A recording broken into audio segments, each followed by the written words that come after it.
Dumami ang mga Pilipinong pro-Marcos habang nabawasan naman ang mga pro-Duterte sa ikatlong quarter ng taon batay sa pinakabagong survey ng Okta Research. Sa tugon ng masa survey na inilabas kahapon, 38% ng mga Pilipino ang nagsabing sumusuporta sila sa Administrasyong Marcos. Oy, kasama na si ano siguro dyan. Sabi nga ni Ninyo, Pabols. Na mas mataas kumpara sa 36% noong ikalawang quarter ng taon. Oy, ano yan? Bakit may pangalan ako? Kayo talaga, oh! Huwag kayong gumawa ng fake account. Ulit.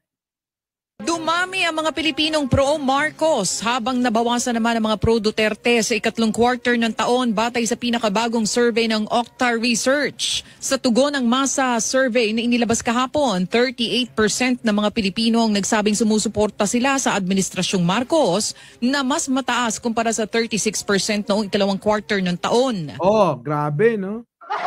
Robert Solomon.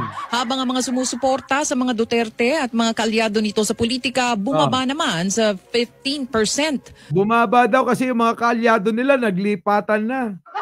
'Di ba? Laurel Mactano. Oo, shout out. Uy, may bago tayo. Laurel Mactano. Hello. Mr. Defense. Iyakan na sila. Iyakan na. Mula sa dating 16%, 7% naman ng mga tinanong ang nasabing ang oposisyon ang kanilang sinusuportahan na tumaas mula sa dating 5%. Alak ka! Bagay si Ma'am Jen at Boss Mike. Kasalan. No? Ang daming bago, no? Sige, tuloy.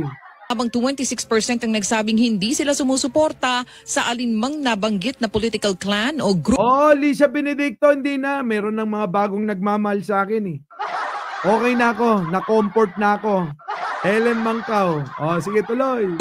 1,200 na adult Filipinos ang tinanong sa survey na may margin of error na plus-minus 3%.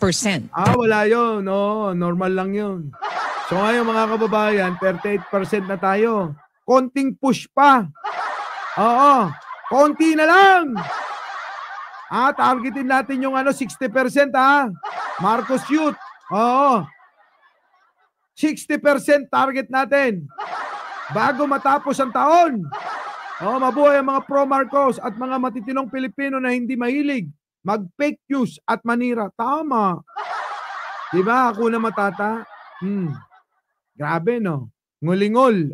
Naimbag. Naku, bagong pa. Ang dami niyong pangalan Tinawag niyo ba yung mga kapitbahay niyo, kagalit ninyo, kumari niyong chismosa? Gusto ko yung chismosa. 60% on its way.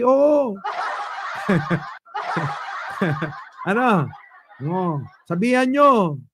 Naku, ikaw bingot Kapitan, itagan niyo sa bato. Duterte pa na.